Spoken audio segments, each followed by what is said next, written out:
नमस्कार बच्चों, इस वीडियो लेक्चर में हम लोग हिंदी का सिलेबस देखेंगे। जो भी पोर्शन डिलीट हुआ है और जो भी पोर्शन इंक्लूड हुआ है वो सब कुछ देखेंगे और कहीं ना कहीं जो सिलेबस पैटर्न है जो एग्जामिनेशन का वो सब भी यहाँ पर देखा जाएगा।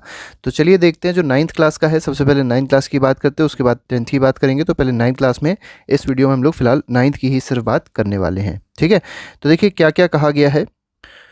तो सबसे पहली बात ये है कि जो आपका पेपर होना है वो 2 खंडों का होगा, मतलब 2 पार्ट होंगे इसमें।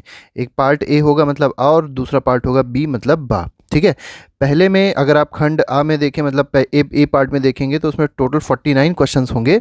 ठीक है, 49 क्वेश्चंस में से आप लोगों को टोटल कितने करने हैं, 40 क्वेश्चंस ही करने होंगे। खंड बा मतलब इसमें पार्ट बी में अगर आप देखेंगे तो इसमें टोटल नंबर ऑफ क्वेश्चंस कितने होने वाले हैं। ठीक है, तो वो तो नहीं दिया है, टोटल नंबर ऑफ क्वेश्चंस नहीं दिए, लेकिन फिलहाल ये आपको दिया गया है। इसमें इंटरनल चॉइसेस आप लोग को दी जाएंगी। ठीक है, तो खंड बा में जितने भी क्वेश्चन होंगे वो वर्णनात्मक होंगे, मतलब इसमें आप लोग को लिखना होगा पूरा, जैसे शॉर्ट आंसर्स हो गए, लॉन्ग आंसर्स हो गए।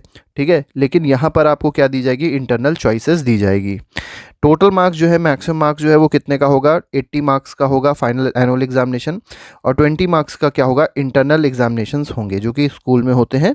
ठीक है, या इंटरनल असेसमेंट में आपको जो भी नंबर दिए जाएंगे उसमें भी आगे देखेंगे क्या क्या चीज़ें इंक्लूड होंगी। सबसे पहले हम लोग देख लेते हैं क्या क्या चीज़ें आएंगी क्वेश्चन में और कितने कितने नंबर का पेपर रहेगा, कैसे कैसे क्वेश्चंस का पैटर्न रहेगा। तो इसमें सबसे पहला दिया है अपठित गद्यांश रहेगा, काव्यांश रहेगा। ठीक है, इस पर अगर आप देखें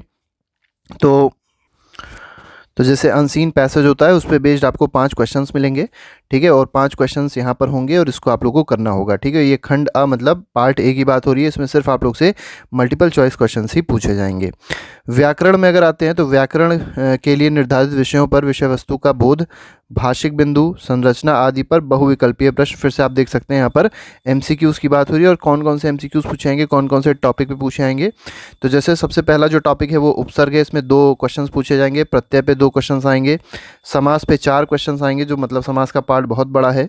ठीक है, उपसर्ग और प्रत्यय में अगर देखा जाए 5 में से टोटल आप लोग को 4 क्वेश्चन करने होंगे, मतलब 5 क्वेश्चन पूछे जाएंगे। उपसर्ग और प्रत्यय के आपको कितने करने होंगे, 4 करने होंगे। समास में भी अगर देखेंगे तो 5 में से कितने करने हैं, 4 ही सिर्फ करने हैं। अर्थ के आधार पर दृष्टि से वाक्य भेद, मतलब जो वाक्य का भेद होता है, वाक्य जो अलग अलग भेद है उसको आप लोग अर्थ के आधार पर देखेंगे तो उससे रिलेटेड आपको 4 क्वेश्चन पूछेंगे। फिर से वही है, 5 क्वेश्चन आपको दिए रहेंगे जिसमें से 4 करने होंगे, तो 4 नंबर के हो जाएंगे ये। ठीक है, अलंकार अगर देखा जाए तो अलंकार में भी आप लोग को 4 नंबर का क्वेश्चन दिखने वाला है जो एमसीक्यू बेस्ड होगा। इसमें शब्दालंकार में अनुप्रास यमक हो गया, अर्थालंकार में उपमा और रूपक हो गया। तो इसमें भी 5 क्वेश्चन में से आपको 4 क्वेश्चन करने हैं। गद्य खंड में आते हैं तो गद्य खंड में जैसे क्षितिज है तो क्षितिज से निर्धारित पाठों में गद्यांश के आधार पर, यहाँ पर भी देखिए वही सेम चीज़ कही गई है। 1 अंकीय 5 बहुविकल्पीय प्रश्न, मतलब एमसीक्यूज यहाँ पर भी पूछेंगे क्षितिज के जितने भी चैप्टर्स हैं उनमें से। ठीक है, अभी कौन कौन चैप्टर डिलीट हुए वो आप लोग को बताएंगे हम। यहाँ पर देखिए इसके बाद बोला गया है उच्च चिंतन के लिए, मतलब जो थोड़ा सा high level high order thinking वाले जो क्वेश्चंस होते हैं ये भी एमसीक्यूज के बेस में 2 क्वेश्चन आप लोग से पूछे जाएंगे। ठीक है, काव्य खंड पे आते हैं। काव्य में देखिए क्या क्या चीज़ें हैं।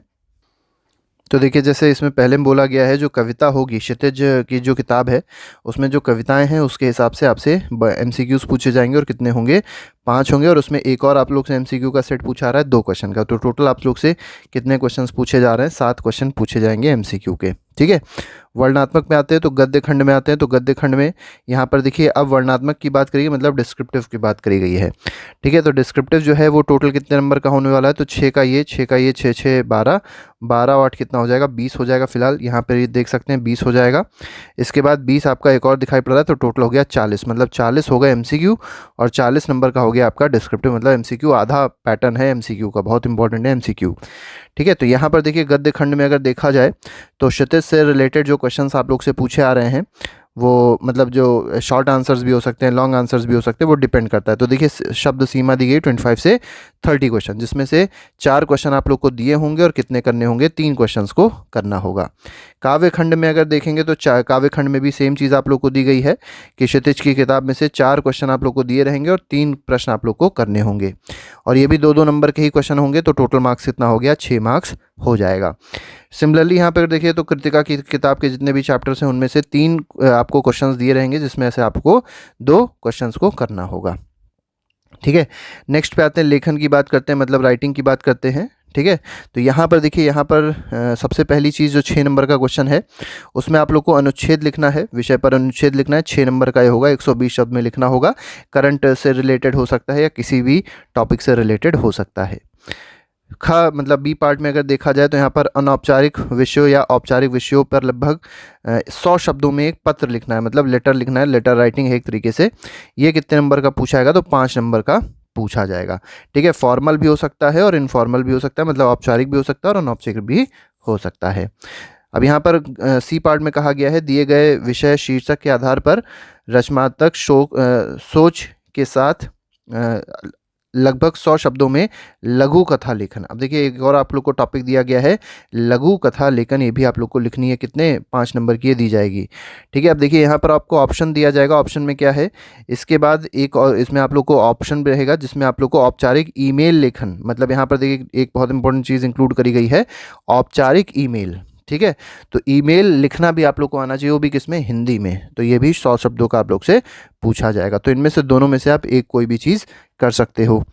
इसमें देखिए घा पार्ट में क्या कहा गया है। घा पार्ट में आप लोग से कहा गया है संवाद लेखन करना है। 4 नंबर का आएगा। एक संवाद आप लोग को लिखना होगा। संवाद मतलब 2 या 2 से अधिक लोगों के बीच में बात जब होती है तो उसको संवाद कहते हैं। ठीक है, तो संवाद लेखन है, 4 नंबर का आएगा।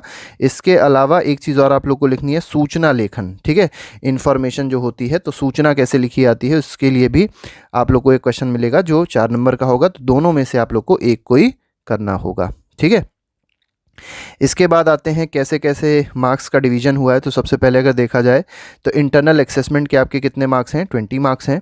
उस इंटरनल असेसमेंट में 4 चीज़ें इंक्लूड करी गई, जैसे सामयिक आकलन हो गया, बहुविध आकलन हो गया, पोर्टफोलियो हो गया, श्रवण एवं वाचन हो गया। श्रवण एवं वाचन बहुत ज़्यादा इंपॉर्टेंट है क्योंकि ओरल टेस्ट और रिटन टेस्ट जो भी आप लोग का होता है, ठीक है, उसके हिसाब से आप लोग को यहाँ पर 5 मार्क्स दिए जाते हैं। ठीक है, तो और यहाँ पर 80 मार्क्स का भी आप लोगों ने पेपर देखा था, तो टोटल 80 + 20 कितना हो गया? 100 मार्क्स का पेपर हो गया। जो किताबें लगी हैं वो बेसिक्स ही हैं, आप लोग को पता ही होगा, क्षितिज और कृतिका हैं, एनसीईआरटी की किताबें हैं। अब इसमें कौन कौन से चैप्टर डिलीट हुए हैं इसको भी थोड़ा सा देख लेते हैं। तो देखिए, क्षितिज में से भाग 1 में से जो चैप्टर डिलीट हुआ है काव्यखंड में, वो है आपका केदारनाथ अग्रवाल जी का चंद्र गहना से लौटती बेर। ये पूरा पाठ डिलीट हो गया है। ठीक है, इसके क्वेश्चन आप लोग से नहीं पूछेंगे। चंद्रकांत देवताले जो हैं उन्होंने जो चैप्टर लिखा है यमराज की दिशा, इस भी पूरे पाठ को क्या कर दिया गया है? डिलीट कर दिया गया है। गद्य खंड से आएंगे अगर क्षितिज में, तो चपला देवी जो हैं, ठीक है, नाना साहब की पुत्री देवी मैना को भस्म कर दिया गया है, पूरा पाठ डिलीट किया गया है। ठीक है, इसके बाद ठीक है, तो नाना साहब की पुत्री देवी को मैना को भस्म कर दिया गया है, जो पूरा पाठ है इसको डिलीट कर दिया गया। और किसने लिखा है? ये चपला देवी जी ने लिखा है। हजारी प्रसाद द्विवेदी जी की एक कहानी है। ठीक है, एक कुत्ता और एक मैना, इसको भी क्या कर दिया है? पूरे पाठ को डिलीट कर दिया गया है। ठीक है, कृतिका से अगर देखा जाए तो विद्यासागर नौटियाल जी की माटी वाली पूरा पाठ डिलीट किया गया है। और शमशेर बहादुर सिंह जी की किस तरह आखिरकार मैं हिंदी में आया, तो ये भी पूरा पाठ डिलीट कर दिया है। तो इस तरीके से कुछ पार्ट डिलीट भी किए गए हैं और जो भी हमने बताया वो पूरा आप लोग का पैटर्न रहने वाला है क्लास 9th के हिंदी एग्जामिनेशन का। ठीक है, तो ये आप लोग याद रखिएगा। इसमें एक बात आप लोग को और बता देते हैं, जो 20 मार्क्स हैं ये स्कूल देता है, मतलब स्कूल के हिसाब से ही दी जाते हैं। और जो 80 मार्क्स हैं वो पेपर आप लोग का बनेगा एनुअल एग्जामिनेशन का, जो स्कूल बनाएगा। बोर्ड का यहाँ पर ऐसा कोई खास काम नहीं होता है। बोर्ड का काम सिर्फ ये होता है कि वो आप लोग को कोर्स प्रोवाइड करता है, सिलेबस प्रोवाइड करता है, बाकी काम स्कूल का ही होता है। तो अभी के लिए फिलहाल इतने रखते हैं। नेक्स्ट जो वीडियो होगा उसमें इंग्लिश का और फिर हम लोग कंप्यूटर के भी जो भी सिलेबस है उसको डिस्कस करेंगे। Till then, thank you very much, good bye, जय हिंद।